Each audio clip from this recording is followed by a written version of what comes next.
কতক্ষণ লাগবে? এই তো অফিস থেকে বেরোচ্ছি। ঠিক আছে, তাড়াতাড়ি আয়।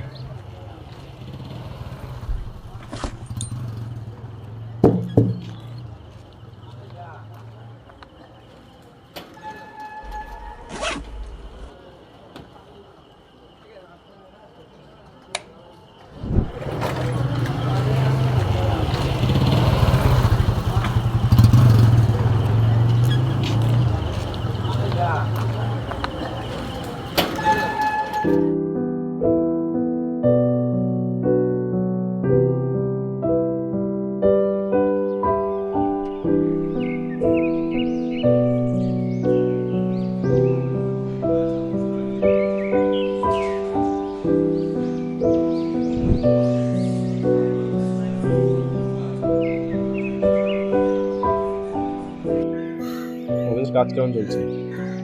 আর বলিস না, ডেলি তো একই কাজ, এতে নতুন কি আছে? একটা বিয়ে করে নেই, নতুন নতুন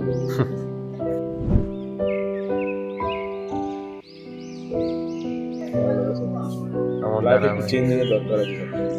বিয়েটি আমার দ্বারা হবে না। এখন চিন্তা ভাবনা চলে এসছে, বিয়েটি আর ভালো লাগে না মেয়েদের।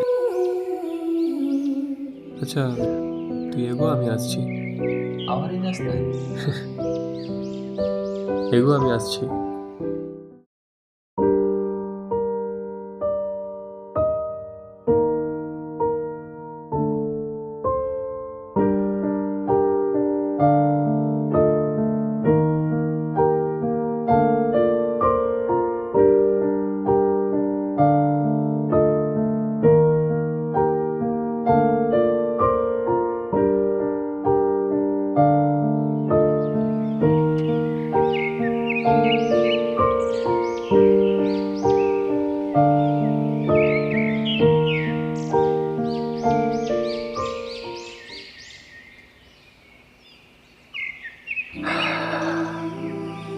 সারাদিন পর একটু নীরবতা চাই, কারণ নীরবতার মাঝে শুধু তোমাকেই খুঁজে পাই।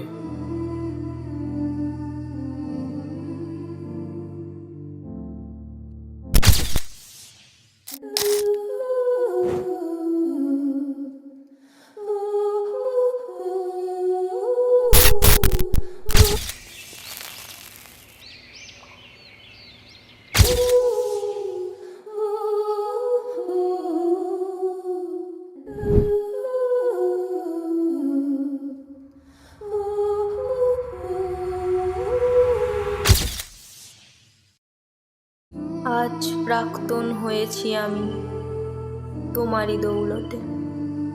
অবহেলা করেছ আমায় সময়ের অজুহাতে।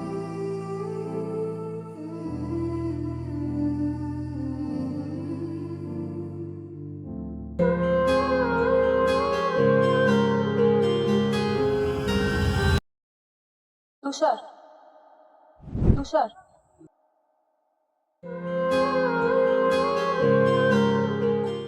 অবাক হলে বুঝি? হয়েছি, কিন্তু তোমায় দেখে নয়, তোমার এই রূপ দেখে। আসলে ও আমায় এই রূপেই পছন্দ করে। ওসব ছাড়ো, বলো কেমন আছো? কখনো ভাবতে পারিনি এতটা ভালো থাকবে। তা আজ কি পথ ভুলে এদিকে চলে এলে? পাশ থেকেই হেঁটে যাচ্ছিলাম, তাই ভাবলাম হেঁটেই আসি। হ্যাঁ, অনেক স্মৃতি যে লুকিয়ে আছে।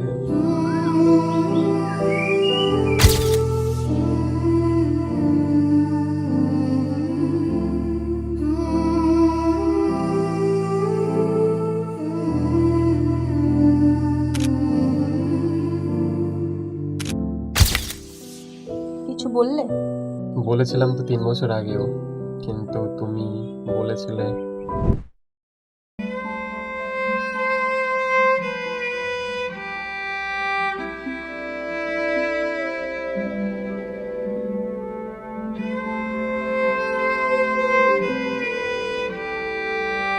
আমি অনেক চেষ্টা করেছি বাড়িতে মানানোর, কিন্তু মা বাবা আমাদের এই সম্পর্কটা কোনোদিনও মেনে নেবে না।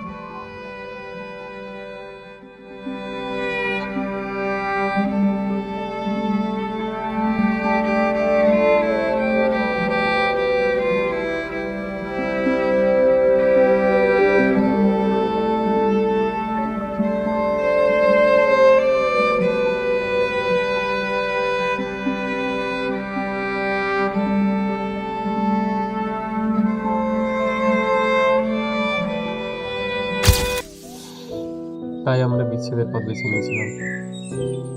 আমি ভেবেছিলাম তোমাকে ভুলতে পারবো না, তোমাকে ছাড়া থাকতে পারবো না, আর কখনো কাউকে ভালোবাসতে পারবো না। But now she is part of my life. তাকে পেয়ে রিয়েলাইজ করলাম যে আমি পুরোটাই ভুলছিলাম। কি হলো, অন্যভাবে তাকিয়ে কি ভাবছো? ভাবছি প্রাক্তনের কাছে তার প্রেমিকার গুণাগুণ এত ভালোভাবে করা যায় তা জানা ছিল না। যেটা সত্যি সেটা বলবো না? আরে একটা কথা বলতে তো ভুলেই গেছি। কি?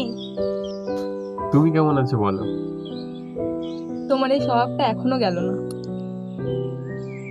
যেমনটা ছিলাম অবশ্য তেমনটাই আছি। তা আজ তুমি একা? তোমার সাঙ্গপাঙ্গগুলো কই? ওই আসবে, ওদের জন্যই তো অপেক্ষা করছি।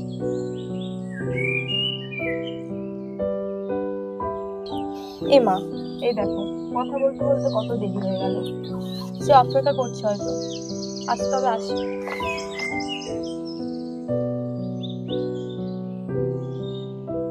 আজ তবে আসি।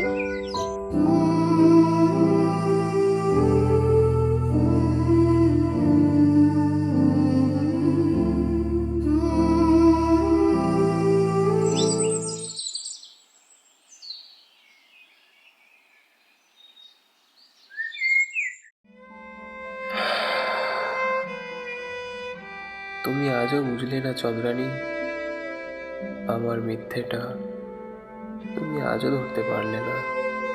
আমার আর এমনটা থাকতে ইচ্ছে করে, অথচ তুমি আজও বুঝলে না আমার কি ইচ্ছে করে। আমার সেখানে বসে থাকার একটাই কারণ, যাতে তোমাকে এক নজর দেখতে পারি। তাও আমি ওই রাস্তা দিয়েই বাড়ি ফিরি, যাতে তোমায় এক পলক দেখতে পাই। আজ প্রাক্তন হয়েছি আমি,